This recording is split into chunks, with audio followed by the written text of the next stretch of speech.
Bonjour à tous, Demat dans Nol, Digemermat et Kervreis, bienvenue à Kervreis.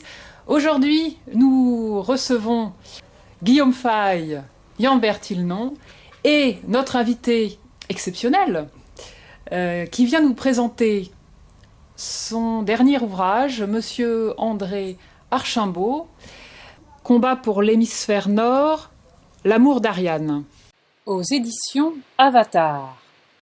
Donc, Monsieur Archambault, vous êtes stratège d'affaires international, très intéressé aux questions d'herméneutique, d'interprétation, notamment pour les questions de philosophie traditionnelle. Dans ce livre, vous nous parlez de Raymond Abellio, de René Guénon, entre autres références européennes, en tout cas d'hémisphère nord. En quelques mots déjà, pouvez-vous nous présenter le titre ? Absolument, écoutez, merci beaucoup de me recevoir d'abord. C'est nous. Et donc, effectivement, ce livre est un livre, d'abord, peut-être que ça va vous surprendre, de parents. Parce que j'ai commencé à l'écrire à la naissance de ma fille, lorsque j'ai voulu lui laisser quelques idées sur lesquelles réfléchir quand elle deviendrait adulte, compte tenu de l'évolution du monde. Et l'évolution du monde est tout de même conditionnée par ce qui se passe dans l'hémisphère nord, dans la mesure où c'est là que se trouve l'essentiel de l'activité spirituelle, intellectuelle, idéologique et économique. Et aujourd'hui, cet hémisphère nord, depuis le début du XXe siècle, est le fruit d'un enjeu, d'une rivalité entre différentes entités, plus particulièrement entre des empires qui ont décédé, qui sont morts maintenant, et un nouvel empire qui est en train de naître, qui se croit exceptionnel, qui est effectivement l'empire américain. Donc ce livre décrit de façon romancée l'activité d'un groupe multinational de réfractaires au nouvel ordre mondial qui s'est implanté au cours du XXe siècle et qui veulent réintroduire un monde équilibré, multipolaire, reposant sur les empires plutôt que sur le mondialisme, pour employer une expression triviale comme celle d'aujourd'hui. Et donc il y a des développements, un certain suspense. Il y a deux histoires qui se croisent, une histoire géopolitique, classique, et qui pourrait faire l'objet d'un récit filmé à la limite. Et puis il y a une histoire ésotérique. Vous avez parlé de Raymond Abellio, ou de Julius Evola, ou de René Guénon, qui est là pour nourrir le drame de ce qui se passe dans l'esprit de la population et de la nouvelle prêtrise qui pourrait réémerger de cette évolution. Donc c'est un livre qui rassemble le réel et en même temps le mythe. C'est donc un traité de mythologique, si on voulait utiliser cette expression, en ce sens qu'il y a à la fois le pouvoir du mythe qui va directement à la réalité des choses, alors que le pouvoir du logos ne fait que l'effleurer, parce que chaque fois qu'on s'approche de la réalité, on n'y parvient jamais tout à fait. C'est le problème de la politique actuelle. Alors, vous nous parlez de prêtrise. À un moment, dans la postface de votre ouvrage, vous parlez de la prêtrise invisible en lien avec le personnage mythologique d'Ariane, Oui. qui d'ailleurs fait partie du titre de votre ouvrage, et vous en parlez comme d'un Christ au féminin, Oui. en lien avec nouvelle prêtrise Oui. pour, on va dire, le monde européen en devenir. Est-ce que vous pouvez nous en dire plus ? Alors, effectivement. Alors déjà, vous remarquerez, si vous lisez plus en détail le livre, que ce livre est le passage de relais entre deux femmes ultimes, si on pourrait l'appeler ainsi, selon la terminologie abélienne, absolument.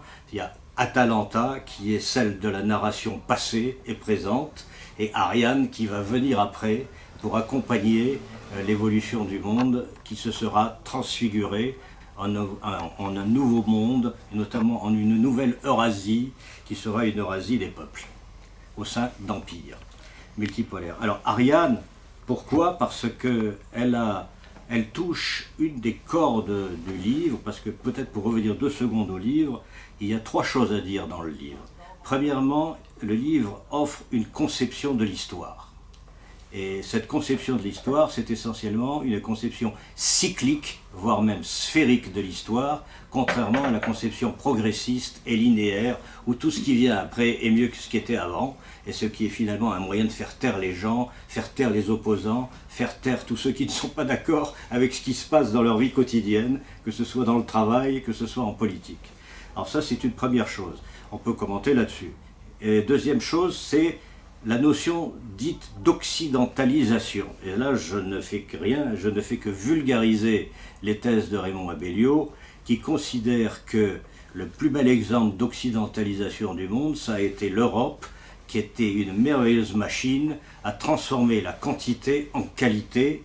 Et aujourd'hui et demain, même malade, même affaiblie, l'Europe contient encore dans ses coffres suffisamment d'énergie, peut-être, pour pouvoir être le pôle d'inversion entre l'Est et l'Ouest, et donc reprovoquer un nouveau cycle historique, un clinamen, comme dirait Démocrite, une inflexion historique qui puisse permettre d'atteindre un saut qualitatif. Alors Ariane, pour revenir à votre question, elle est sortie, elle a libéré Thésée du labyrinthe, et elle a aussi, dans différentes écoles mythologiques, elle a épousé Dionysos. Et on peut dire qu'Ariane, en réalité, en intensifiant son échec avec Thésée, qui s'est montré finalement trivial et matérialiste, elle a occidentalisé Dionysos et elle a pu ainsi relier l'Ouest et l'Est dans la civilisation qui a transformé le monde. Et là, je parle sous le contrôle de Guillaume Fay, qui est un spécialiste de la mythologie, mais elle a donc effectivement permis au monde de s'occidentaliser. Alors,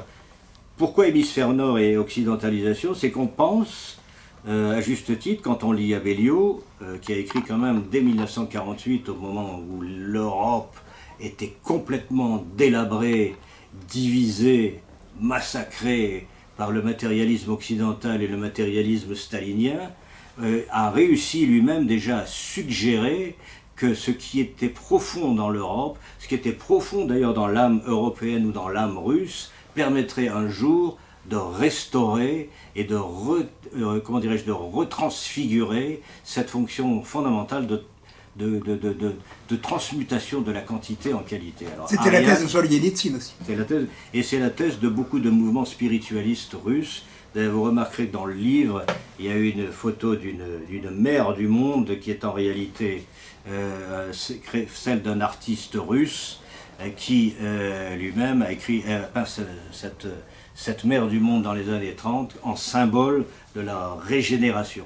Alors ce livre est en fait un livre relativement féministe, parce qu'entre la mère du monde, Atalanta et Ariane, il démontre qu'il y a un salut qui puisse arriver par des personnages vecteurs de renaissance. Je vais m'arrêter ici pour ne pas mobiliser le débat. Personnage vecteur de renaissance, vous parlez aussi finalement de la question de la survie de l'humanité, oui, qui serait liée au sacré féminin. Alors c'est un peu vrai, je ne sais pas si j'avais fait exprès de le faire d'ailleurs, parce qu'en fait, quand vous écrivez, vous êtes aussi écrit. Alors le fait que j'ai eu une fille m'a peut-être influencé aussi, lorsque j'ai écrit ce livre, mais effectivement, vous avez raison de parler d'humanité, parce que je crois qu'aujourd'hui les enjeux politiques et idéologiques doivent être vus, même si on n'est pas mondialiste, on doit voir les choses mondialement. Le mondialisme, c'est une régression intellectuelle, c'est une idéologie d'atomisation de la population mondiale, mais le mondial, ça existe. L'interaction, les aristocrates et les aristocraties existent mondialement, les peuples communiquent mondialement. L'énergie est toujours mondiale. Ils l'ont toujours fait. Si on n'est pas mondial, on s'asphyxie. Mais ils l'ont toujours fait. Absolument. Puisque le premier mondialisme, c'est en réalité l'Empire romain. Absolument. Hein. Et parce que le monde était le bassin méditerranéen, on ne connaissait pas le reste. Bon. Mais deuxièmement, c'est exactement la comparaison avec un immeuble. S'intéresser au monde, c'est s'intéresser à son immeuble. Mais être mondialiste, c'est vouloir que tout le monde habite dans le même appartement. Voilà. Vouloir enlever tous les murs, quoi. Ouais, enfin, il ne faut pas confondre le mondialisme, c'est la communication des humains sur la planète, et la mondialisation économique. Ah voilà, c'est ça. C'est matérialiste. C'est c'est deux choses différentes. Et aujourd'hui, effectivement, nos adversaires veulent faire la confusion entre les deux termes. Ben, il y a trois mondialisations qui sont catastrophiques et qui peuvent aboutir à une crise. C'est le mondialisme financier, qui est extrêmement dangereux parce que ça fragilise considérablement les économies en les mettant sous le syndrome de ce que moi j'ai appelé l'économie de casino, ou l'économie purement spéculative de casino en fait. Oui. Deuxièmement, il y a le libre-échange débridé, c'est-à-dire les marchandises qui se font fabriquer n'importe où qui vont. Et troisièmement, c'est la mobilité migratoire. La grande mobilité, c'est les trois formes de mondialisme. Et contre ça, bien entendu, il faut prôner l'enracinement des peuples et des nations qui ne les empêchent pas ni de dialoguer, ni de communiquer, ni même de commercer.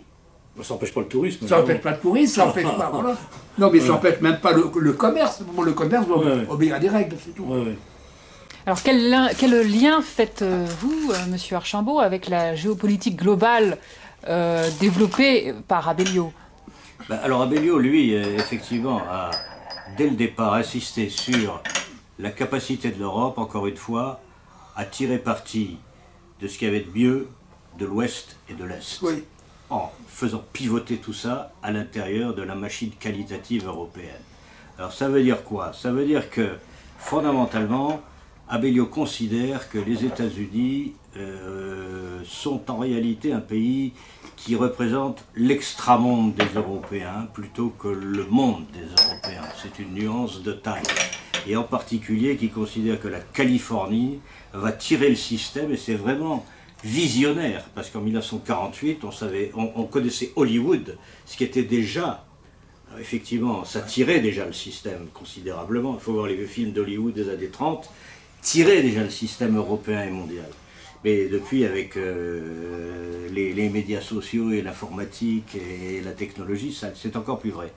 Et l'idéologie californienne qui a considéré que les États-Unis étaient exportateurs de matière, exportateurs d'idées, refusaient d'importer quoi que ce soit, alors que par contre les Russes étaient exportateurs d'idées, mais ne voulaient rien importer matériellement à l'époque stalinienne. Et donc il a placé ses pions sur l'échiquier et a montré à quel point l'Europe, en réalité, avec d'une part son potentiel historiquement spirituel, pouvait se coïncider ses efforts avec ceux de la Russie, y compris ce qu'il appelait le stalinisme sacerdotal à l'époque, puisqu'il considérait que Staline finalement n'avait fait que restaurer l'orthodoxie pour permettre à la Russie de survivre contre l'Allemagne nazie pendant la Seconde Guerre mondiale. Et c'était bien calculé de sa part, parce qu'autrement il se serait effondré de façon très lamentable. Donc permettre la spiritualité des deux peuples de s'enchaîner l'une dans l'autre, mais surtout géopolitiquement, ça veut aussi dire géoéconomiquement, en ce sens que l'espace géopolitique russe, l'espace géopolitique européen sont fondamentalement complémentaires, et à eux seuls, avec la masse de territoire qu'ils représentent, la masse de ressources de matières premières que ça représente, la masse de population, la masse de cerveau, représente en réalité une potentialité, et non seulement une potentialité, mais une virtualité d'autarcie économique mondiale, et ça représente pratiquement toute la puissance de l'hémisphère nord qui peut faire fonctionner la planète. À cela, si on ajoute maintenant... Il y a le problème démographique aussi. L'émergence de la Chine, l'émergence de l'Inde, on s'aperçoit que géopolitiquement, si on modernise un peu Abellio, on a effectivement le tout hémisphère nord résumé dans ces quelques mots, et c'est aux États-Unis de se positionner par rapport à ça, plutôt que de se considérer comme étant les leaders de cette opération. Il y a selon toi une marginalisation des États-Unis? Alors les États-Unis, je pense qu'ils sont les néoconservateurs américains, trotskistes, qui sont d'inspiration trotskiste de façon assez historique, effectivement, parce qu'ils sont aussi, c'est ce qui fait leur force, parce qu'ils savent ce que c'est que le combat politique. Ils savent ce que c'est que la révolution permanente. Et quoi de plus astucieux, finalement, que de mettre en même temps les ressources du capitalisme et les ressources de la révolution permanente dans un projet politique ou dans un projet culturel mondial. Alors les néoconservateurs deviennent de plus en plus nerveux, parce que l'Amérique, c'est aujourd'hui 20-25% du produit national brut mondial. C'était 50-60% après la guerre. Et la moitié du budget militaire mondial. Alors ce qui fait leur force, c'est leur budget militaire, effectivement, qui à lui tout seul est équivalent à l'ensemble des 9 suivants. Et puis derrière, après, Des 12 suivants. ou des 12 suivants, selon la façon dont on compte. Donc effectivement, le budget militaire américain, c'est une puissance, mais c'est en même temps un inconvénient majeur, parce que ça les force à des dépenses considérables. 600 milliards de dollars par an. 610. Oui, en fait, c'est ce qu'on appelle Officiellement. la Pax Americana avant. Oui. Maintenant, c'est basé sur l'armée américaine qui casse la gueule à tous ceux qui ne sont pas d'accord avec eux. Et qui protège aussi. Voir ce qui s'est passé Et qui protège. en Irak, Ouais. en Libye, en Afghanistan, etc. Donc la Pax Americana, Bien sûr la Pax C'est quand même Americana a discutable. changé de nature depuis la fin de la guerre froide. Mais ça a commencé bien avant, ça a commencé au moment de la guerre contre l'Espagne. Avec Roosevelt. Non, avant, c'est la fin 19e, il y a eu une guerre contre l'Espagne. Non, mais après- Et c'était les Philippines et dans- l'Espagne, absolument. oui. après 45, on parlait, moi je me rappelle quand j'étais gosse, on parlait de ça, de la Pax Americana, Oui, oui. par le libéralisme, etc. Et mais en fait, maintenant, ça repose surtout sur si tu n'es pas d'accord avec moi, je te casse la gueule, quoi, je veux dire. Oui, oui, oui, c'est ça. Ben, c'est-à-dire qu'il Et y a si eu- tu m'obéis pas, je te protège pas. Et voilà, bon.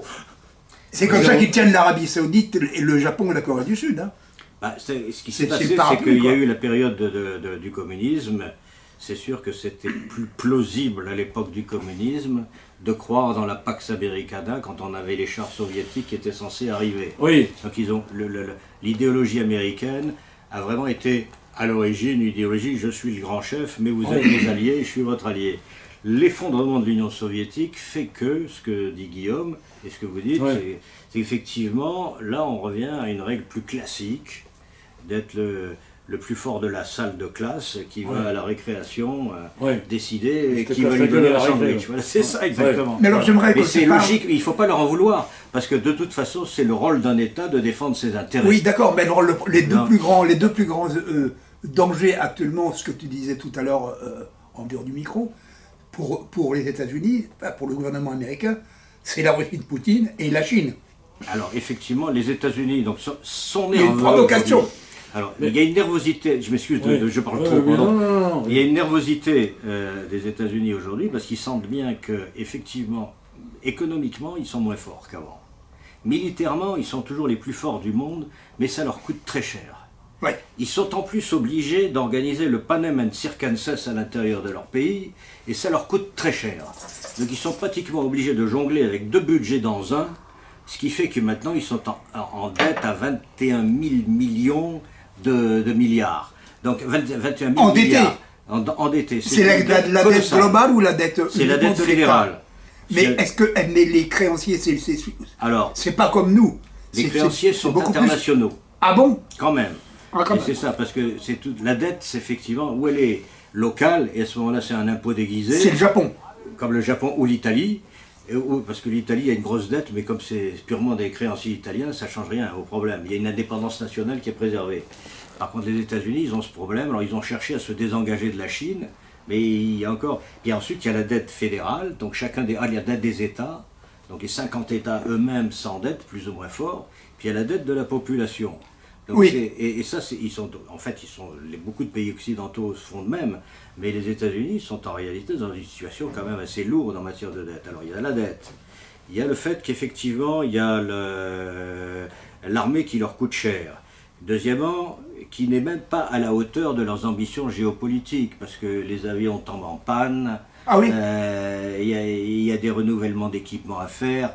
Tout ça n'est pas encore parfait. Il faudrait peut-être dépenser encore plus pour pouvoir contrôler l'ensemble de la planète. Oui, mais leur taux de chômage est bas et leur taux de croissance Alors- est assez bon par Alors, rapport à celui de la France, par exemple. Alors ça c'est Trump qui a réorganisé tout ça parce que les autres voulaient plutôt justement financer le Panem et Circenses alors que Trump au contraire a libéré les PME. En fait ce qu'il a fait essentiellement aux États-Unis de bien, c'est qu'il a coupé les réglementations qui écrasaient Voilà. les PME. Et puis ensuite il a défiscalisé effectivement les classes moyennes Et les petites qu'il faudrait faire entreprises. ici aussi, d'ailleurs. Et donc à partir de là, ça redémarre, ça redécolle. Voilà. Mais ce n'est qu'une partie du plan, parce que pour que les États-Unis soient finalement plus à l'abri de problèmes, c'est qu'il faut aussi réindustrialiser le pays.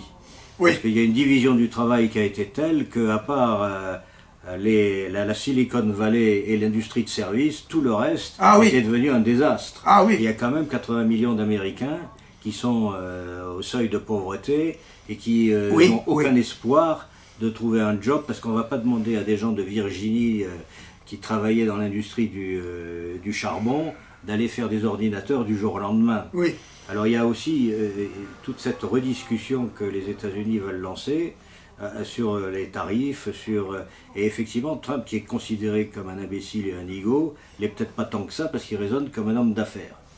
Il raisonne un peu comme un homme d'affaires qui considère que le pays est pas loin de la faillite, qu'il faut identifier les actifs qui tiennent la route, et puis essayer à ce moment-là de négocier les actifs ou de trouver des partenaires étrangers pour les actifs. Et donc c'est comme ça qu'il essaye de renégocier avec la Chine, mais à la différence d'Obama, il rentre dedans, et c'est donnant-donnant. Mais la Chine a riposté. Hein. Est-ce qu'ils ne sont pas pour cette raison en train d'essayer de déclarer une guerre à l'Iran? Alors il y a plusieurs choses. Alors l'Iran, alors d'abord, la Chine est assez habile parce qu'ils sont en train d'amener sur un plateau la Corée du Nord à Trump. C'est-à-dire Trump, effectivement, s'il arrive à signer une transaction avec la Corée du Nord, c'est tout avantage pour sa présidence. Comme Trump a d'énormes problèmes politiques localement, ça peut lui remonter son affaire. L'Iran, c'est essentiellement, ça a toujours été, là encore, une stratégie à la Pearl Harbor, parce que l'Iran, d'abord, était le premier fournisseur du Japon avant. Donc on prive le Japon de l'Iran en coupant l'Iran, en sanctionnant l'Iran. Ça remonte à il y a 30 ans. L'Iran, c'est effectivement un pion qu'il faut absolument maîtriser si on est américain, parce qu'on ne veut pas que les Russes, on ne veut pas que les Américains, on ne veut pas que les Européens de l'Ouest aient une indépendance énergétique. Et en fait, le grand débat, et c'est la question que les Européens se posent maintenant, y compris les pro-américains d'antan, c'est de savoir, mais finalement, nos alliés, ils nous considèrent comme des vassaux, parce qu'ils veulent maintenant nous écraser avec les tarifs de l'extraterritorialité des sanctions. Ils veulent nous écraser, exactement, ils veulent nous écraser sur le pétrole et les sources d'énergie. Alors qu'est-ce qu'on fait là? On est des usines de main-d'œuvre maintenant en Europe, c'est tout. Et effectivement, et le droit est extraterritorial. Oui. Et ça, c'est le piège des systèmes de la mondialisation. Quand on met un bout de ceci, un bout de cela dans des accords mondiaux, c'est excellent pour les grandes stratégies juridiques et financières qui organisent tout ça, mais c'est pas toujours très bon sur le plan de l'indépendance nationale ou même de l'indépendance continentale. Oui, oui. Bon, enfin, donc donc l'hémisphère nord est en pleine ébullition, pour revenir au sujet, et c'est une ébullition politique, économique, et en même temps c'est une ébullition spirituelle, parce que l'Amérique n'est pas une fabrique de spiritualité. Vous me direz, l'Europe de l'Ouest, elle a perdu la sienne, mais il y a encore quelques bouts quelques germes de spiritualité en Europe. Si, c'est une spiritualité factice à la californienne. Voilà. Oui, justement, quand on parle des États-Unis, mais qui aux États-Unis? Parce qu'en fait, on parle surtout justement de la Californie, c'est-à-dire d'Hollywood, hein, et de New York, c'est-à-dire de Wall Street. Hollywood et la Silicon Valley. Hein. Moi, j'ai l'impression que c'est un grand pays peuplé de paysans bretons, prussiens, danois, suédois, là, qui est pris entre deux pouvoirs, Hollywood et Wall Street. Là. Mais non, c'est pour ça que la Chine. Les États-Unis, bon, c'est vrai. C'est pour ça que la Chine. Qui gouverne? La Chine a ciblé dans les sanctions les producteurs américains des Great Plains, c'est-à-dire du centre des États-Unis, ceux qui ont voté pour Trump. Ouais. Qu'il y a effectivement toute la gauche américaine, c'est-à-dire la côte est et la côte ouest, qui ont voté contre Trump, et c'est tout le centre. Oui. C'est tout le centre pauvre, qui est assez pauvre, attention, hein, qui a voté pour Trump. C'est très pauvre. Moi, je suis allé il n'y a pas longtemps à un congrès dans le Tennessee, à Nashville. Ben, le Tennessee est un État extrêmement pauvre. Quand j'ai traversé en voiture tout le Tennessee. Il y a des maisons délabrées en ruine partout. C'est très pauvre. C'est un État, il y a une grande pauvreté. Mais il y a une deuxième chose, il faut savoir une chose, c'est que l'élection de Trump a fait naître en Californie un mouvement où la Californie veut s'autonomiser des États-Unis, devenir indépendante. Par rapport aux États-Unis, qui est trop bon. L'élection de Trump a bouleversé la règle. Oui, ça a bouleversé la règle. Il n'a peut-être aucun pouvoir réel, mais il a quand même un pouvoir d'influence, un pouvoir médiatique. J'aimerais te poser une question sur la Chine. Oui. La Chine est un grand mystère. Il y a quelques jours, ils ont fait une grande cérémonie en l'honneur de Marx. Oui. Bon, ils se disent marxistes, c'est pas de communistes. Mais c'est un pays qui développe un capitalisme d'État absolument débridé. C'est complètement contradictoire. Bah non, bah, Jamais les Russes ont fait ça. Marx a toujours été au service de la grande bourgeoisie, comme il était grand bourgeois lui-même, et au service d'un État centraliste. Non, mais je veux dire, c'est pas une économie socialiste. C'est pour ça qu'il facile. était admiratif de la Révolution française. Oui, oui, non, mais ce que je Bien. veux dire, c'est que Bien. la Chine n'est pas un État socialiste, puisque la redistribution sociale est moindre qu'en France. Mais c'est un État beaucoup plus capitaliste que la France sur le plan du fonctionnement. C'est du capitalisme d'État. Oui. C'est du capitalisme d'État. C'est pas contradictoire avec le marxisme. Mais c'est pas absolument la vision marxiste de l'histoire Oui. n'a jamais été aussi vraie qu'aujourd'hui. Oui. Quand j'étais jeune, j'étais pas marxiste. Et je dis dans le livre d'ailleurs, quand on regarde l'évolution des choses, ce que Marx prévoyait, la concentration du capital, la Oui. société sans âme, Voilà, hein. ça arrive à une vitesse de tsunami. Oui, oui. Et donc on peut tout à fait considérer que la motivation marxiste d'interprétation, puisqu'on parle d'herméneutique et peut-être d'interprétation, est peut-être tout à fait utile. Et les Chinois l'utilisent Je me probablement souviens, comme moi, élément mobilisateur. Dans les années 70, quand j'ai fréquenté beaucoup les gauchistes et les marxistes, l'ennemi, c'était pas du tout le grand bourgeois ou le banquier, c'était le petit bourgeois. On disait, le petit bourgeois. Pourquoi? Parce que le petit bourgeois n'est ni prolo, ni grand bourgeois ou banquier, c'est un homme libre. Et dans la société, cet homme libre qui est le petit artisan, profession libérale, le petit bourgeois, devient l'ennemi. C'est-à-dire qu'ils recherchent ce qu'on appelle des biens immatériels, c'est-à-dire un mode de vie, des valeurs, un enracinement, etc. Ce que le grand bourgeois ne recherche pas. Le grand bourgeois ne cherche pas à être enraciné, il s'en fiche. Ouais, ouais. Je veux dire. Et le prolétaire non plus, d'ailleurs, Ouais. d'un certain point de vue. Ah oui, je me souviens que les prolos, le prolétaire, comme tu dis, il n'avait rien à foutre du communisme. C'était un truc d'intellectuel, d'étudiant. Oui, oui. Je veux dire, hein. Oui, oui. Je veux dire, c'est eux qui voulaient le communisme. Je veux dire, Non, mais leur ennemi, Les c'est ouvriers de la ce banlieue ce sud qu'ils que j'ai appellent le beaucoup petit fréquenté, blanc, en fait. Leur ennemi, hein c'est ce qu'on appelle très également le petit blanc. C'est-à-dire leur ennemi, c'est les classes moyennes inférieures enracinées. C'est ça. Oui, oui, oui. Il y a une collusion. La classe moyenne, oui, oui. Aujourd'hui, il y a une collusion entre la gauche culturelle, comme on l'appelait avant, Oui. et le bobo, capitalisme, ouais. et le Ouais. capitalisme financier. Ah bah, Oui, bien le sûr. bobo, oui. Parce que les deux ont les mêmes intérêts géoéconomiques. Oui, oui. C'est Ouais. aussi simple que ça. C'est-à-dire que, effectivement, c'est une république universelle avec une aristocratie. Et d'ailleurs, en France, universelle. c'est spectaculaire. Leur ennemi, c'est le Parti communiste.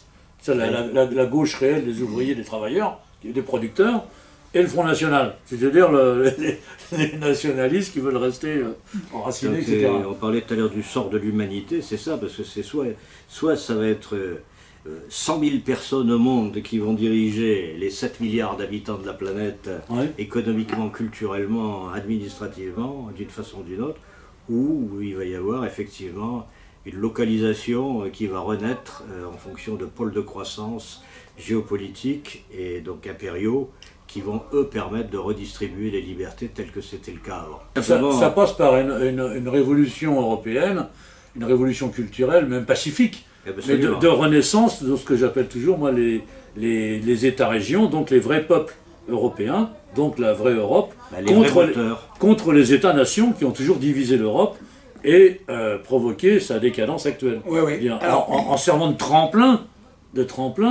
aux grandes banques internationales, Oui, oui. et puis Et c'est d'autant plus vrai. à la finance. Moi, mon modèle, c'est la Suisse, pour le moment. Ouais, Je veux dire. ouais. Pourquoi c'est une vraie fédération qui arrive à fédérer des peuples de langues différentes, de religions différentes, des protestants, des catholiques, et même des cités comme Genève, avec des cantons qui sont 10 fois plus grands que Genève, et qui sont des campagnes. Bien. Ok. Donc c'est vraiment un exemple de fédération pour l'Europe qui arrive à fédérer beaucoup de différences et d'opposés en contradictoire. Bien. Bon, ça c'est à voir après, mais c'est pour donner une idée déjà de ce qu'est la subsidiarité et la démocratie directe, comme en Suisse, qui serait tout à fait à condition souhaitable en Europe. et j'aimerais ton sentiment là-dessus, que l'Europe de l'Ouest, et en particulier la France, échappe à, qui sera le titre de mon prochain essai, la guerre civile ethnique, sur Oui. fond d'islam djihadiste, si tu veux. Disons La que- guerre civile ethnique ne ferait que rendre service Ah, c'est possible. au jacobinisme. Ah, c'est possible. Et non pas au Alors, parce fédéralisme. qu'aujourd'hui, je te C'est-à-dire que signale il encore a hier et besoin, même le avant-hier, il y a eu- jacobinisme a besoin d'une répression sur les populations de France pour se renforcer.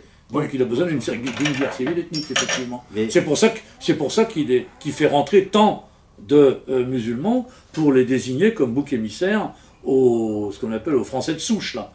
C'est bien résumé, parce que c'est ça. Mais pour eux, c'est tout à fait juste. Pour eux, l'État-nation, il faut bien comprendre aujourd'hui que les États-nations ne dirigent rien du tout. Gagner une élection présidentielle française, ça équivaut à 0. Parce que de toute façon, la décision n'est plus prise à Paris, même pas à Bruxelles. Ouais. Elle est prise aux États-Unis. Alors, à Wall Street. Oui, en plus, c'est concentré à New York. Alors, c'est pas les États-Unis, c'est vague. Wall Street pousse et le Congrès de Washington cogne. Donc, c'est à peu près les deux.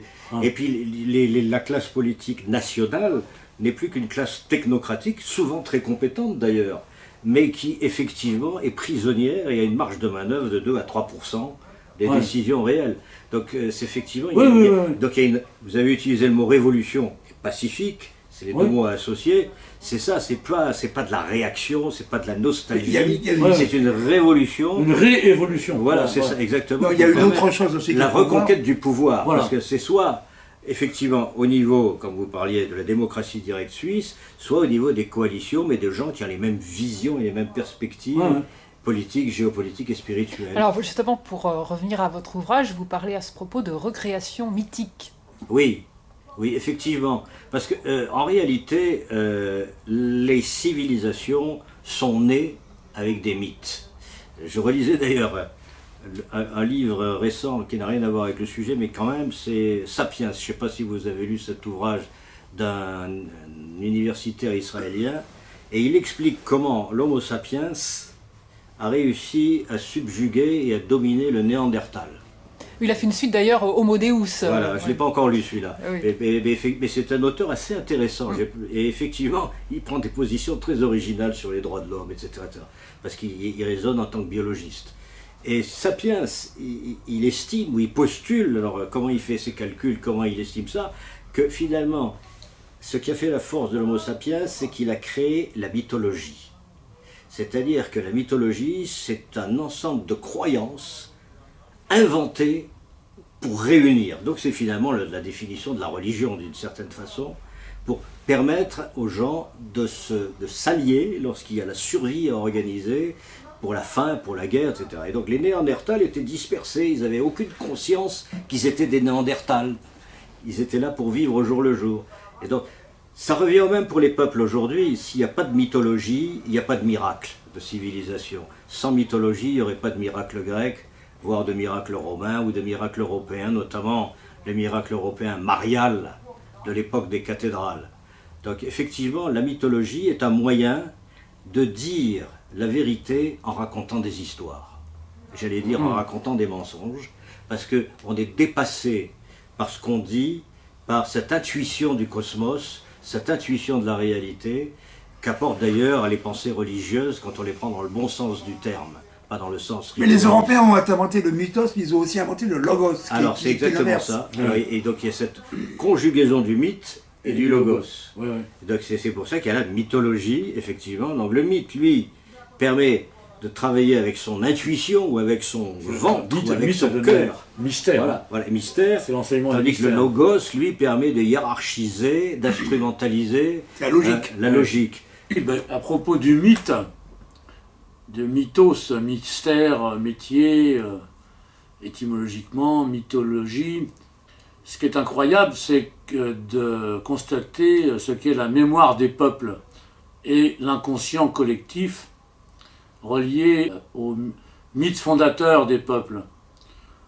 En ce qui nous concerne ici à Kervreis, on peut vérifier ce dont a parlé déjà l'éminent professeur Léon Fleuriot, que j'ai eu pendant 10 ans comme prof à l'école pratique des hautes études à la Sorbonne, dans son livre Les origines de la Bretagne.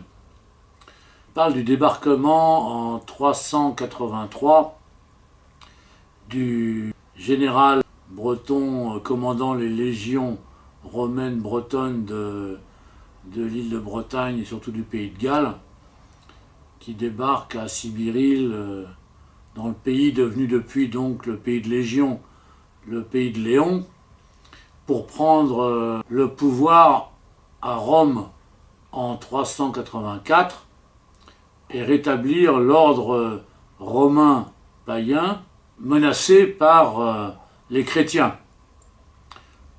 Il est malheureusement assassiné en 388 par Théodose, empereur chrétien d'Orient, et donc les légionnaires bretons remontent à travers les Gaules pour retourner dans l'île de Bretagne. Et pendant leur absence, les Angles et les Saxons de Germanie en avaient profité pour prendre le pouvoir dans l'île.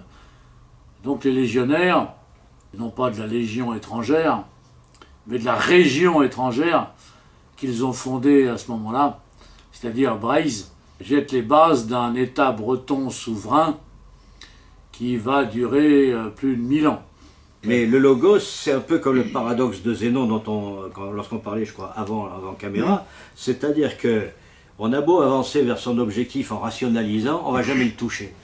Parce qu'il y a toujours des raisons rationnelles, pour faire un pléonasme, de s'éloigner. Tandis que le mythe de la tasse, on va déjà l'avoir compris intuitivement et instantanément. Alors que le logos, on va essayer de comprendre de quoi c'est fait, combien ça pèse, quelles sont les couleurs, etc. Et il faut les deux. Effectivement, parce que et la mythologie, c'est une chose qui a existé pendant des siècles. On a voulu tuer ça avec le rationalisme. Le siècle des Lumières a fait beaucoup pour détruire ça. Ouais. Pas par agressivité particulière, mais c'était simplement que c'était la néothénie, le goût de la nouveauté, la table rase. On n'a pas besoin de ces vieilleries-là. Le progressisme. Oui. Voilà. Ouais. Et donc la mythologie, c'est essentiellement un système cyclique qui sous-tend la mythologie, Oui. contrairement au progressisme qui est un système linéaire. Oui, oui. Le système linéaire, il y a un début, il y a une fin, et la fin, elle doit être merveilleuse et radieuse. Ouais. Tandis que le système cyclique, c'est qu'on doit chaque fois recommencer son ouvrage. Mais ça ne veut pas dire qu'on fait la même chose, ça veut dire qu'on intensifie ce qu'on a fait dans le passé. D'ailleurs, Abellio utilise une théorie philosophique qui est l'intensification, l'inversion intensificatrice d'inversion, en expliquant que finalement, quand on est dans sa vie, dans son travail, devant une œuvre d'art, en réalité, à l'instant T, si on est capable d'amplifier dans sa tête ce qu'on a fait à l'instant T-1, on va être capable d'intensifier ce qui va être dans l'instant T plus 1, et à ce moment-là, on aura fait une bascule dialectique qui va permettre de sublimer et de produire une œuvre, soit artistique, soit philosophique, soit politique. Et puis il y a une plus-value dimensionnelle, c'est-à-dire qu'on passe du cycle à la sphère. Vous le dites mieux que moi, c'est exactement ça, absolument. Absolument. Et puis la mythologie implique l'histoire, Ouais. implique donc l'enracinement, Exactement. donc le rapport au présent et au futur. C'est C'est-à-dire absolument. on est sur une ligne circulaire, hein, et il n'y a pas de contradiction avec le passé, le présent, le futur, quoi. Et c'est pour ça que dans le progressisme donc, linéaire de l'histoire, hein, il y a cette haine de tout ce qui est enracinement, donc mythologique. Voilà, Et c'est assez intéressant aussi parce que si on néglige la mythologie, d'une certaine façon, et là c'est une théorie personnelle, on néglige la capacité d'assimilation de tout nouveau venu sur un territoire. Si le nouveau venu réalise qu'il n'y a pas de mythologie sur place, pourquoi il va s'assimiler? Simplement pour des histoires abstraites, pour des conceptions linéaires, pour une morale qui va juger décadente? Pour les frics. Ou pour l'argent? Non. Il n'y aura pas d'intégration. Les intégrations qui réussissent sont les intégrations mythologiques. C'est effectivement, les Grecs sont conquis par les Romains, mais la Grèce a conquis Rome avec sa mythologie, avec sa façon de réfléchir et sa philosophie. Oui, n'oublions pas que Aristote soulignait aussi que Oui, même entre Grecs, l'intégration n'était pas toujours nécessaire. Ouais. Qu'il fallait une homogénéité de chaque peuple. C'est pour ça que Aristote, dans sa Politeia, dit bien que les cités grecques, même entre elles, ne doivent pas se mélanger. Et qu'un citoyen de Thèbes, un citoyen de Thèbes n'est pas forcément nécessaire qu'il aille à Athènes. Et l'intégration, ça ne veut pas dire le mélange, ça veut dire effectivement l'interaction Bah, dialectique. oui, mais quand même, au bout d'un moment, quand tu es très intégré, tu épouses une femme du coin. Je veux dire, donc ça veut dire le mélange à terme quand même. Donc l'assimilation comme l'intégration n'est pas forcément bonne entre les peuples. Et même entre les peuples proches et apparentés. Il faut que chacun garde son identité et il faut qu'il y ait des homogénéités. Il faut qu'il y ait des homogénéités. C'est la raison pour laquelle ce qui se passe aujourd'hui en France et en Europe, que je ne décrirai pas, est extrêmement grave. Ouais, mais le système économique mondialiste actuel est basé sur l'atomisation et l'individualisme. Bien sûr. Donc la destruction de toute conscience, individualisme donc, toute conscience historique, mythologique, hein, donc culturelle. Donc il faut ramener ce qui fait l'humain, c'est-à-dire la culture, à la nature, c'est-à-dire une espèce d'homme animal qui est pur consommateur, quoi, producteur-consommateur. Voilà. Oui, mais... Et même plus producteur, parce que c'est le capitalisme marchand qui n'est pas fondé sur la production, finalement. Hein, ça dépend. Ouais, sur les tas de magouilles bancaires qui sont en train d'affamer les Africains en doublant ou triplant leur alimentation. Ils n'ont pas besoin de ça. Les Africains n'ont pas besoin de ça pour être affamés. Hein. Bah si, quand leur alimentation de base double ou triple de prix... J'ai envie de rebondir sur l'histoire du capitalisme marchand et du néoconservatisme américain. Ouais. Ce que vous aviez dit à propos de la production d'une spiritualité factice par les Américains me fait penser à la question du messianisme chez les néoconservateurs américains, dans la question d'une certaine idée, d'une démocratie universelle, droit de l'homiste, etc. Est-ce qu'on ne peut pas voir là une sorte de mythologie de l'Empire américain à vocation universaliste et qui pourrait nous atteindre, nous, en tant qu'Européens? Ben, ça nous a déjà atteint, d'une certaine façon, mais vous avez raison, dès 1776 est plantée l'idée que contre les vieux royaumes ou les vieux empires, il y a une nouvelle république universelle qui doit naître. Elle commence petit, dans les colonies américaines, elle conquiert l'Ouest, et puis ensuite elle conquiert le monde. Et c'est pas présenté comme une conquête, c'est présenté comme une mission civilisatrice, quasi religieuse, et vous avez dit le mot messianique. Donc en réalité, les États-Unis d'Amérique se voient complètement différents du reste du monde. Ils ont été créés par rejet de l'Europe au départ, psychologiquement et philosophiquement, et effectivement ils se disent, c'est ce qu'ils appellent l'exemplarité américaine, ils sont les seuls à le croire. Mais à force de le répéter, les gens finissent par le croire.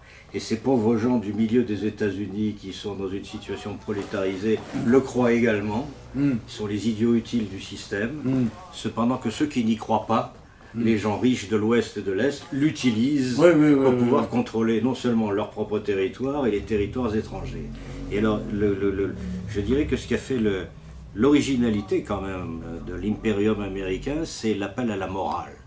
Parce que dans l'histoire, il y a bien des empires qui se sont créés, mais qui étaient purement pragmatiques. C'était des rapports de force, c'était une décision politique. La destinée manifeste des États-Unis. Alors les États-Unis ont un messianisme étonnant. Et alors, pour revenir aux néoconservateurs, ce sont quand même eux qui l'ont ravivé. Oui, oui. Parce qu'il y a toujours eu cette distinction entre l'extrême gauche américaine qui voulait s'européaniser un petit peu, s'universaliser, et finalement partagé avec le reste du monde tout en veillant quand même bien au grain. Et puis les néoconservateurs ont ramené l'idée de la révolution permanente gauchiste avec celle de la révolution permanente capitaliste au nom de la supériorité et de l'exemplarité américaine. Mais ne nous leurrons pas, depuis 30 ou 40 ans, les États-Unis sont quand même dirigés par les néoconservateurs et les présidents changent. Mais ça, le reste ne change pas. D'ailleurs, pourquoi ici on parle du Congrès et non pas de la Maison-Blanche? C'est parce que c'est au Congrès que se trouve le pouvoir aux États-Unis. Aux États-Unis, le président est un monarque constitutionnel en quelque sorte, et c'est notamment au Sénat que se trouve le pouvoir aux États-Unis, et c'est très facile d'acheter 100 sénateurs. Il n'y a pas beaucoup de gens, il n'y a pas beaucoup de campagnes électorales à payer. Alors qu'au Congrès, c'est plus compliqué, parce qu'il y a quand même près de 600 membres du Congrès. Ah bon? En plus, il y a des élections tous les 2 ans, donc c'est quand même une gestion des dealers politiques, pour ne pas parler de leaders, plus difficile. Mais le Sénat, ils ont quand même des prérogatives constitutionnelles supérieures à celles de la Chambre des représentants, parce qu'ils ont quand même un copartage un partage ou une codirection de la politique internationale. Alors, il y a autre avec le chose. président. Sur les États-Unis, j'aimerais que tu parles aussi après, parce qu'on dit Wall Street, Wall Street, Wall Street, mais il y a aussi maintenant les GAFA, qui sont un instrument de domination du monde entier, et auquel les Chinois veulent riposter d'ailleurs. Ouais. C'est-à-dire les 4 grandes firmes, enfin elles sont 5 en fait, ces GAFAM, puisqu'il faut ajouter Microsoft, les 4 grandes firmes qui tiennent toute la digitalisation mondiale. Ouais.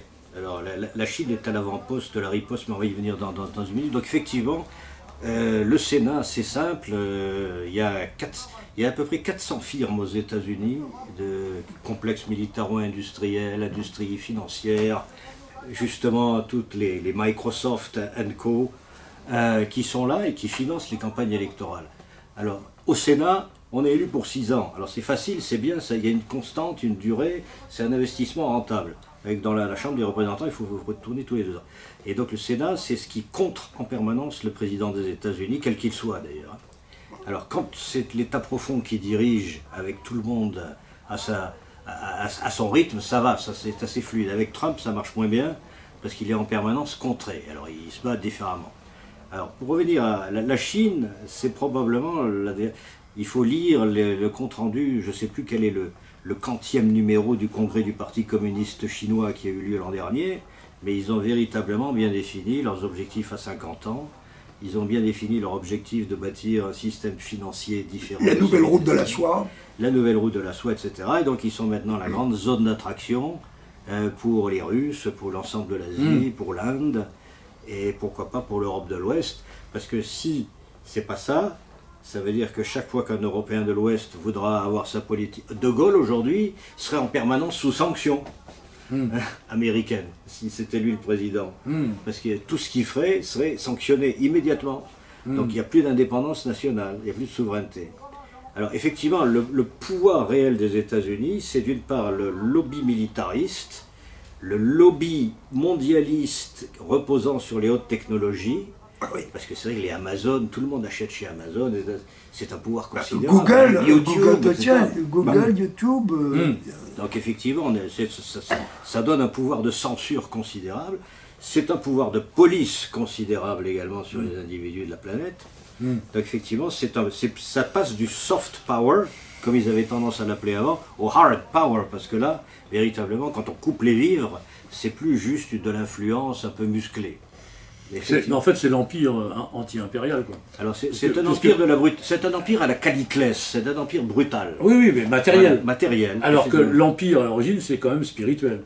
Le mythe fondateur, donc, des Bresons, des Bretons authentiques, est toujours très puissant, car à travers les siècles, au fil des siècles, ils sont restés fidèles à cette idée d'empire et de service de ce qui les dépasse spirituellement, puisque l'empire est une notion spirituelle, et on les retrouve fidèles à un projet beaucoup plus vaste que leur pays Braise. C'est toujours cette démarche européenne qui caractérise les Bretons dans l'histoire au fil des siècles. Cette idée fédéraliste, puisque l'Empire est fédéral, il unifie, mais il n'uniformise pas, comme l'État jacobin français. Ben il faut savoir que le mot empire est un mot récent. Les Romains ne parlaient pas d'empire. Imperare. Ils parlaient de respublica. Imperare, c'est commander militairement. Imperium, c'est s'opparer. C'est s'opparer contre l'ennemi. Dans la Rome antique, quand on est passé à l'Empire, l'empereur ne s'appelait pas impérator. L'impérator, c'est le général en chef qui commande 3 légions. La notion d'empire a été... On l'appelait le prince, le princeps, ou le Caesar, ou l'Augustus. Bon, mais on ne l'appelait pas empereur.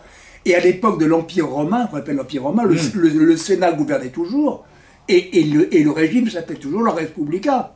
C'était toujours la République. Simplement, c'était moins aristocratique que du temps de la République. C'était beaucoup plus populaire. C'était l'empereur, le princeps, était beaucoup plus proche du peuple que ne l'était le Sénat républicain, qui était donc la noblesse sénatoriale. Oui, mais enfin c'était aussi très spirituel, parce qu'il y avait même un temple au dieu inconnu Oui, à Rome. oui, Hein. c'était très spirituel. C'était oui. aussi une fédération qui respectait l'autonomie Non, non, et les non, croyances c'était- des c'est- différents ah oui, peuples. oui, bien sûr. Hein. Si on regarde ça historiquement, on pourrait dire que malgré tout, c'est le christianisme qui a donné un coup de booster à la notion d'empire, avec le Saint-Empire romain germanique, avec toute la révolution mariale qui a fait qu'effectivement les empires commençaient à réaliser qu'ils étaient cause de soi et pas seulement juste un empire de gestionnaire d'un projet géopolitique ordinaire. Mais Donc ça, peu importe l'Église ou la foi, mais effectivement, dès qu'il y a une démarche religieuse derrière un empire, l'empire à ce moment-là commence à se transfigurer davantage. mais Oui, regardez, mais le christianisme a donné surtout le monothéisme, et Oui, donc, là, ça, donc c'est- le pouvoir unique. C'est Donc vrai. le pouvoir mais unique, le centralisme. Le christianisme, l'avantage, si j'ose dire, du christianisme, c'est qu'on peut y trouver ce qu'on veut, parce que c'est aussi, en tout cas le catholicisme, L'auberge espagnole. c'est aussi effectivement une religion qui est très influencée par le paganisme Oui, romain. oui, oui. Donc, Moi, je me dis catholique païen. Alors, mais effectivement, et je crois que beaucoup de catholiques sont des catholiques païens en réalité, sans oui, le oui, savoir, oui, oui. absolument. Bah, le culte des dieux a été remplacé Et par, ça a apporté quelque chose de plus. par le culte des saints, Voilà, quoi. voilà, exactement. Voilà, ouais, ouais. Mais- sauf qu'actuellement, avec le pape François, on a un retour. On a un retour à l'idéologie fondamentale du christianisme. C'est-à-dire le temps la joue gauche, tu vois. C'est le temps la joue gauche. Ah, c'est Oui, oui, oui, oui. Ouais. la population des Ça, c'est le monothéisme. Mais c'est pas par hasard si la France actuelle est un pouvoir unique, une langue unique, une culture unique, etc., une pensée unique et tout, puisqu'elle était aussi la fille aînée de l'Église, mais l'Église très chrétienne, à un moment donné. Absolument. Surtout avec les droits de l'homme qui sont du christianisme laïque, Ah bah oui, bien sûr. voilà, laïcisé. Le droit de l'homme que donc, l'Église a tout ça- combattu pendant longtemps. Tout, d'ailleurs. tout ça se met en place au même moment, au XVIIIe siècle, avec la Révolution française, Oui, qui bah, aboutit- c'est-à-dire que qui aboutit aussi à guillotiner des milliers de fédéralistes. l'aboutissement du christianisme, c'est sa déspiritualisation. Et- L'aboutissement du christianisme, c'est sa déspiritualisation, sa transformation en idéologie des droits de l'homme. et- Et quand on regarde le discours du pape aujourd'hui, ou le discours du Vatican, on s'aperçoit, c'est frappant, il ne parle jamais de Dieu, il ne parle jamais de religion, il ne parle que de politique. Accueil de l'autre, accueil des migrants, ceci, cela, il ne parle, lisez les discours du pape François, c'est extraordinaire. Il parle d'économie, on dirait c'est des discours syndicales, mais il n'y a aucun discours spiritualiste. Bah, Alors que les papes du 19e siècle, qui ont inventé par exemple, autour de la Vierge Marie, la sainte, je ne sais plus, je n'ai pas de mémoire. L'Immaculée Conception. L'Immaculée Conception. L'Immaculée Conception qui veut dire deux choses. Ce qu'on oublie, ça veut dire d'abord que le Christ est né d'une vierge, mais que la Vierge Marie elle-même est née d'une vierge. Elle est née sans le péché originel. sans le péché originel, donc sans le péché de chair. Donc elle-même est vieille, tu comprends, c'est assez incroyable ça. Mais ça, c'est des dogmes qui ont été introduits au 19e siècle. À une époque où le Vatican, la hiérarchie, faisait vraiment du spiritualisme. Maintenant, c'est plus du tout le cas. Maintenant, c'est plus du tout le cas. Depuis Vatican II, en gros, ils font de la politique. Hein. bah, et puis, Et ils ont- d'où vient ce pape? Il vient d'Amérique du Sud, il vient du clergé. C'est du protestantisme, quoi. C'est du un jésuite, protestantisme. C'est du oui, protestantisme. Post-Vatican II. Mais en fait, ça amène plus loin, ça amène au fait qu'aujourd'hui, il y a une pensée unique qu'on peut désigner comme étant la religion humanitaire. Oui, c'est ça. C'est il y a une une religion pensée- sans Dieu, C'est une religion sans Dieu. sacré, Sans mais sacré. avec des interdits, avec des obligations Oui, qui se resserrent de plus en plus. Qui se sur la ressent de population. plus en plus. Avec Tu une vois, répression de plus en plus quand forte. nous étions jeunes, il y avait une plus grande liberté de penser Oui, et oui, d'agir oui. qu'aujourd'hui. Oui, tout à fait. Alors qu'aujourd'hui, on est Par contre, tu peux supposé- fumer du shit et tu peux regarder des films porno sur Internet tant que tu veux. Oui, mais justement, c'est sélectif. C'est effectivement. sélectif. Mais tout ce qui est liberté individuelle profonde, elle est beaucoup plus canalisée maintenant. Ah oui. Tu vas pas dire ce que tu veux. Hein. Et voilà. Donc c'est pour ça que maintenant, Ça, quand c'est, il y a on le retour, s'exprime, il y a le retour de Balancier, quoi. c'est pour ça d'ailleurs que Il est interdit d'interdire en 68, d'où et maintenant on interdit tout, quoi. d'où le besoin, Oui. d'où le besoin de mythologie. Pour revenir un peu à la question de tout à l'heure aussi, c'est que une des façons d'agir dans un monde où il y a un bracelet électronique qui est maintenant le téléphone portable, de la pensée unique, où on ne peut plus effectivement avoir le choix que de dire ce qu'il faut dire, parce que même si on ne le dit pas, on commet déjà un péché. Oui. Donc Ah oui, d'accord, il y a ouais. une façon de s'exprimer Ouais, c'est bien qui vu, ouais. permet encore une certaine liberté, c'est le mythe. Parce que et je crois aussi que c'est important de dire que on ne peut jamais désespérer, parce que la réalité, c'est que l'histoire des milliers d'années qui est de derrière nous, elle continue d'exister et d'avoir son autonomie. Quand on construit en terrain inondable, comme on l'a fait depuis le siècle des Lumières, pour mettre en place justement cette religion universelle, on n'est jamais à l'abri de voir le fleuve revenir sur ce terrain inondable, ou la mer remonter sur ce terrain inondable. Et je crois qu'en réalité, les événements historiques font qu'il y a une espèce de guerre d'attrition entre des États-Unis qui sentent qu'ils sont sur le déclin et qui réagissent, une Europe qui n'en finit pas de mourir et qui est un peu mollassonne, une Russie qui peut redémarrer mais qui n'y croit pas encore tout à fait, une Chine qui, elle, croit tout à fait qu'elle peut relancer la manche, mais qui en même temps est prisonnière de certains problèmes internes dont on ne parle pas beaucoup. Idem problème. Donc les cartes se redistribuent, et cette guerre d'attrition fera qu'il y en a un qui craquera avant les autres, et c'est pour ça que les mythologistes ou les mythologues devraient effectivement être très clairvoyants et être solidaires les uns des autres, des capitales européennes aux capitales asiatiques, et s'entraident finalement dans un projet qui soit plus mobilisateur. De toute façon, il y a le fait qu'on assiste aujourd'hui, comme on en parlait tout à l'heure, à la destruction du monde vivant sur la planète, par le système économique mondial. Ah, justement, donc là, il y a forcément une échéance, il y a forcément un mur sur lequel on va se heurter. Quelles que soient les idéologies et les aspirations historiques des uns et des autres, il y a un changement économique de production à c'est-à-dire qu'il y a l'écosystème terrestre et constitue, comme la démographie humaine, etc., constitue une barrière infranchissable. C'est-à-dire que c'est comme si dans ta boîte très spiritualiste et empreinte de sacré, si tu te noies dans une piscine, tout est terminé. Ou si tu n'as plus d'air dans une pièce, tout est terminé. Ben là, c'est la même chose. On assiste à la destruction de la biodiversité, on assiste à la destruction on assiste même à la destruction des océans. Hein. Oui, ben, hier matin sur France Info, j'entendais parler de la pêche électrique. Voilà. Il y a des bateaux hollandais qui sont en train de vider toute la Manche. Voilà. Et il y a des pêcheurs de Boulogne qui commencent à faire grève parce qu'ils n'ont plus rien. Les autres sont en train de tout massacrer. Donc ça revient à la question de la survie de l'humanité. Et justement... Non, l'humanité est une variable d'ajustement. Oui, mais alors moi, ça me fait penser au sacré féminin dans tous les mythes de protection de la vie. Et vous évoquiez tout à l'heure la révolution mariale dans l'Europe gothique, qui a été fondatrice et productrice de civilisation. Quel mythe fondateur, maintenant, voyez-vous pour l'Europe de demain ? Je conclus mon livre sur le mythe d'Ariane. C'est pour ça que c'est le sous-titre, et ça fait partie du sous-titre. Non pas que ce soit le seul mythe possible, mais c'est un mythe dont on se souvient, puisque d'une part, c'est le mythe de celle qui sort du labyrinthe, de la difficulté, de l'aveuglement, qui sort de la caverne d'une certaine façon pour le retour à la lumière, qui libère du minotaure matérialiste, qui est finalement la veulerie actuelle de la société qu'on est obligé d'accepter au quotidien quand on est pris individuellement, et aussi précisément parce que elle est là pour relancer en quelque sorte la civilisation avec Dionysos, qui est un dieu qui était au départ asiatique, enfin au sens grec du terme, pour effectivement relancer l'Europe d'une certaine façon. Alors le prochain mythe, c'est la résurrection de Dionysos, d'une certaine façon, qui va être l'avatar, comme diraient les sanscrits ou les védantistes, qui va régénérer l'histoire à la fin d'un cycle d'âge sombre. Parce que si on raisonne comme Evola, on est quand même encore dans un cycle d'âge sombre, qui finalement... le Kali Yuga. Le Kali Yuga, mais pas au sens hippie du terme, mais simplement au sens de la tétrachie inversée, c'est-à-dire que plus ça va, plus c'est court, mais plus c'est grave.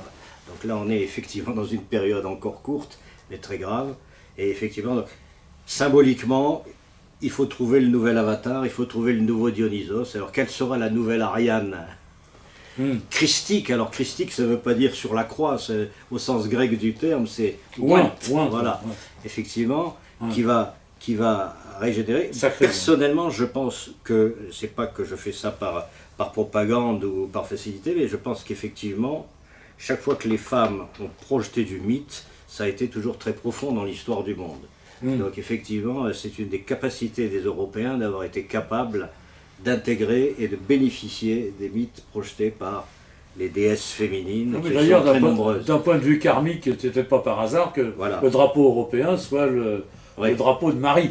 Exactement. La matrice. Exactement. Voilà. Donc, parce que Marie rejoint ce qui existait avant le christianisme de toute façon, Oui, c'est oui, effectivement très profond et ça remonte effectivement même au temps védantique où il y a effectivement toute une série de... Et les Dans cultures... le celtique, Dana, Voilà. Dana qui a été transformée par les chrétiens en Anna, la grand-mère du Christ, Dana était la mère des dieux. Hein. C'était, il a donné le Danemark, le Danube, les Tuatha des Danann en Irlande, etc. Et tous les lieux de culte à Anna en Bretagne sont des sources et d'anciens lieux de culte à Dana, comme Sainte-Anne-la-Palus, Sainte-Anne-d'Auray, etc. Voilà. Pour venir à Oui, la en fait, question- la conclusion, enfin pour la mienne, c'est qu'on doit essayer de construire une nouvelle civilisation européenne. C'est pas un retour à la civilisation, c'est la création d'une nouvelle civilisation indo-européenne, Il y a par pas une de- révolution indo-européenne. Il n'y a pas de nostalgie à avoir, parce que la nostalgie, ça ne mène à rien. Ça- Ouais. Et effectivement, donc, il y a deux personnages, justement. Enfin, c'est on peut être intéressant. nostalgique de ce qui était bien, Oui, mais on ne peut pas Voilà. recréer le passé, jamais complètement.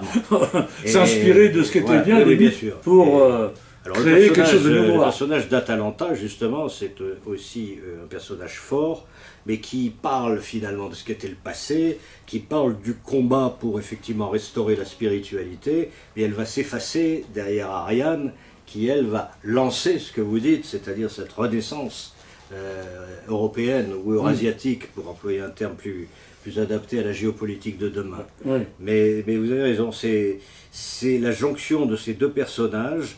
Atalanta, elle a tué le sanglier de Calydone, qui est apparemment réputé comme étant négatif dans l'histoire. Elle a dû s'effacer à l'époque parce qu'il y avait un chasseur qui voulait réclamer la mort du sanglier et pas elle. Donc qualitativement, ça passe à Ariane, qui est un personnage plus fort sur le plan du rôle de la femme également dans l'histoire. Et le mythe fondateur, pour moi, c'est Ariane, mais j'ai peut-être tort, je ne le revendique pas, je ne veux pas l'imposer à d'autres.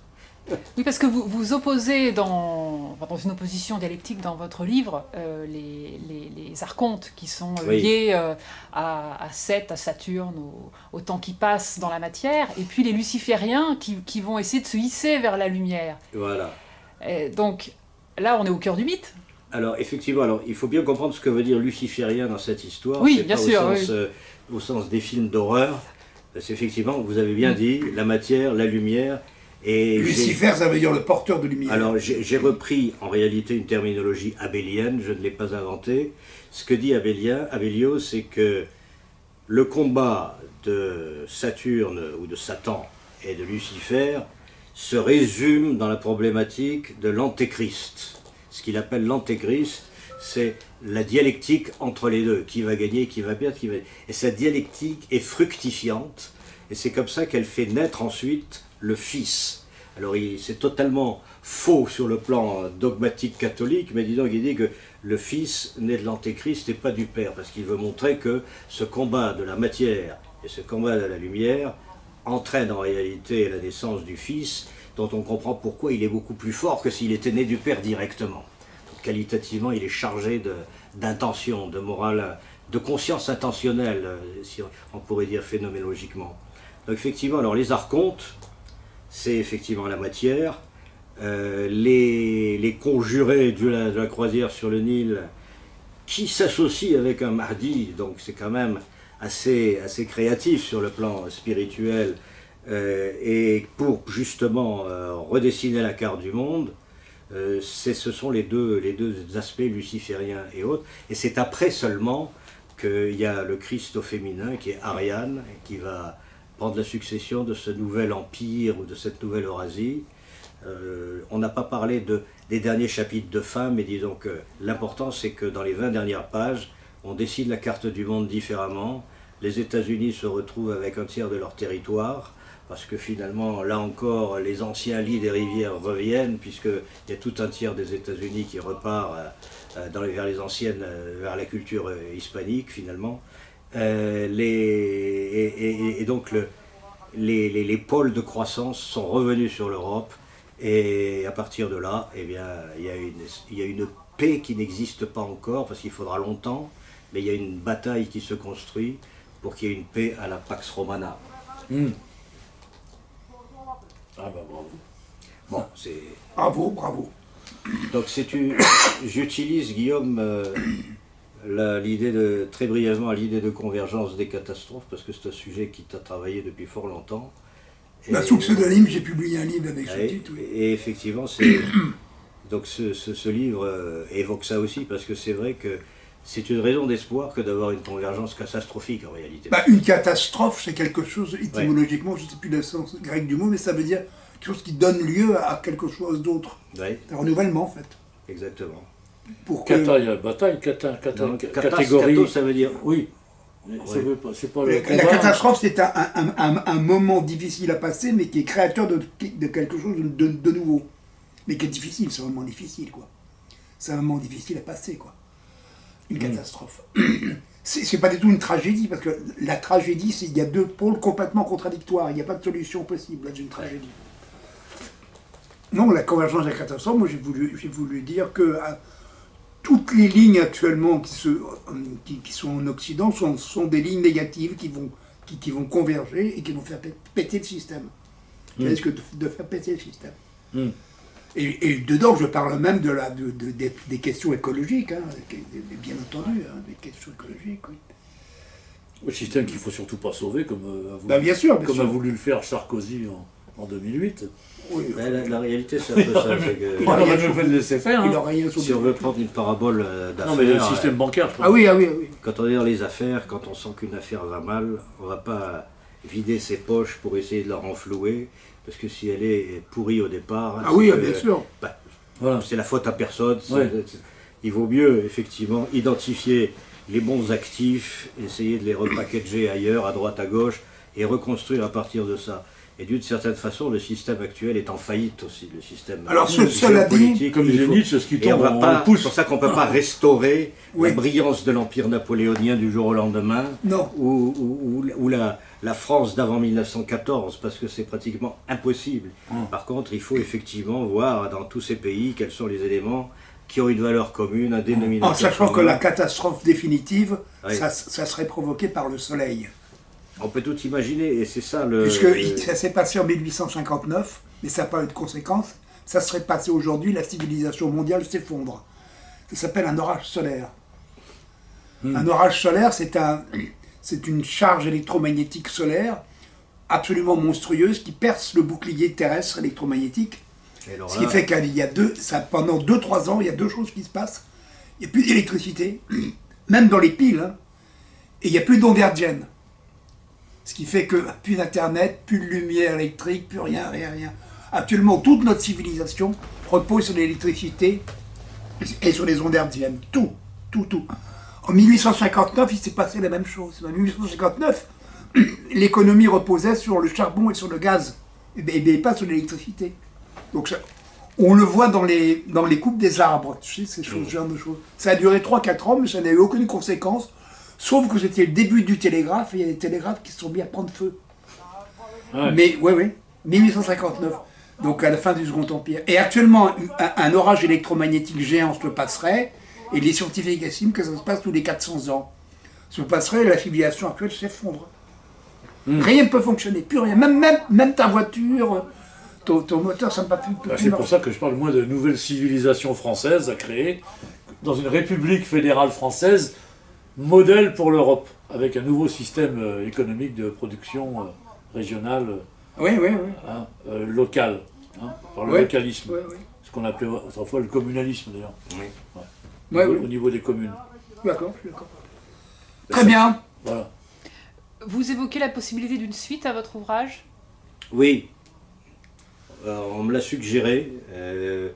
Les quelques personnes qui l'ont lu m'ont dit qu'effectivement, le passage futuriste mériterait d'être renforcé, parce qu'effectivement, c'est toujours amusant de faire de la futurologie. Donc, je pense faire une suite d'ici 2 ans qui viennent, dans les 2 ans qui viennent, effectivement. Par avance, merci. Merci beaucoup. Merci, messieurs. Merci. Merci André.